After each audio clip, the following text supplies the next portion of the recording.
استطعت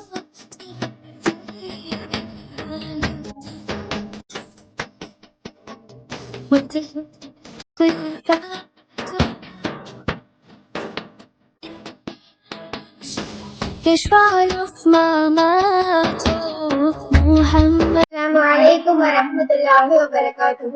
اللهم صل على سيدنا محمد وعلى آل سيدنا محمد وبارك وسلم عليه. الحمد لله الحمد لله الحمد لله رب العالمين والعاقبة للمتقين. الصلاة والسلام على أشرف الأنبياء والمرسلين وعلى آله وصحبه والناس أجمعين. பாபு மா ஜாஅ ஃபீ ஹாத்திமுன் நுபுவத்தி. நபித்துவ முத்திரை குறித்த செய்திகள். இந்த பாபுல நம்ம 14வது ஹதீஸ் பார்க்க போறோம். ஹத்தஸ்னா அபு ரஜாயின் குதைபத் இப்னு சயீதின் கால ஹத்தஸ்னா ஹாத்திமு இப்னு இஸ்மாயில அனில் ஜாதி இப்னு அப்துர் ரஹ்மானி கால சமயத்து சாயிப் இப்னு யஸீத் யக்கூலு ذهبت بي خالتي الى النبي صلى الله عليه وسلم فقالت يا رسول الله ان ابن اختي وجيه فمسح رأسي ودعا لي بالبركة. சாஹிப் இப்னு யசீத் ரலியல்லாஹு அவர்கள் கூறியதாவது, சிறுவனாக இருந்த என்னை என் தாயாரின் சகோதரி அல்லாஹ்வின் தூதர் ஸல்லல்லாஹு அலைஹி வஸல்லம் அவர்களிடம் அழைத்து கொண்டு சென்றார். அப்பொழுது அல்லாஹ்வின் தூதரே, என் சகோதரியின் மகன் நோய்வாய்ப்பட்டுள்ளான் என்று முறையிட்டார். உடனே நபி ஸல்லல்லாஹு அலைஹி வஸல்லம் அவர்கள் என் தலையை தடவி கொடுத்து எனக்கு செழிப்பும் வளமும் ஏற்பட பிரார்த்தித்தார்கள். فشربت من ولوه وقمت خلف ظهره فنظرت إلى الخاتم بين كتفيه فإذا هو مثل زر الحجلة. பிறகு அங்க தூய்மை ஒழு செய்தார்கள்.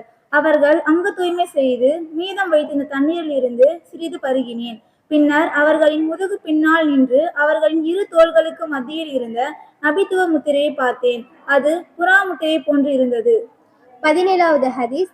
حدثنا سعيد بن يعقوب الطلقاني قال حدثنا أيوب بن جابر عن سماك ابن حرب عن جابر بن سمرة قال رأيت الخاتم بين كتفي رسول الله صلى الله عليه وسلم غدة حمراء مثل بيلة حمامة.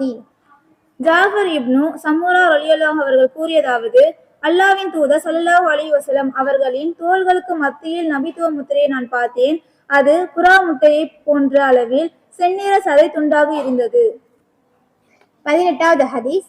ஹதஸ்னா அபு முஸ்அபின் மதியனியு கால ஹதஸ்னா யூசுப் இப்னு மாஜிஷூனி அன் அபிஹி அன் ஆசிம் இப்னி உமர் இப்னி கதாதத அன் ஜத்ததிஹி ருமைசத காலத் சமயத்து ரசூலுல்லாஹி ஸல்லல்லாஹு அலைஹி வஸல்லம் வலவ் அஷாஹு அன் உகப்பிலல் ஹாத்தமல் லதி பைன கதிஃபைஹி மின் குர்பிஹி லஃபஅல்து யகூலு இஸ்ஸாதின் இப்னி முஆதின் யௌம மாதா இஹ்தஸலஹு அர்ஷுல் ரஹ்மானி. ருமைசா ரலியல்லாஹு அவர்கள் கூறியதாவது, சஅத் இப்னு முஆத் ரலியல்லாஹு அவர்கள் இறந்த நாளில் அளவற்ற அருளானாகிய அர் ரஹ்மானின் அரியணை இவரது ரூஹை உயிரை வரவேற்று மகிழ்ச்சியால் இவருக்காக நடுங்கியது என்று அல்லாஹ்வின் தூதர் ஸல்லல்லாஹு அலைஹி வஸல்லம் அவர்கள் கூற நான் செவியுற்றேன். அப்பொழுது நான் ஆடியிருந்தால் நபி அவர்களின் தோள்களுக்கு மத்தியில் உள்ள நபித்துவ முத்திரையை முத்தமிட்டிருப்பேன். அந்த அளவிற்கு நான் நபி அவர்களுக்கு அருகில் இருந்தேன். அஸ்ஸலாமு அலைக்கும் வரஹ்மத்துல்லாஹி வபரகாத்துஹு.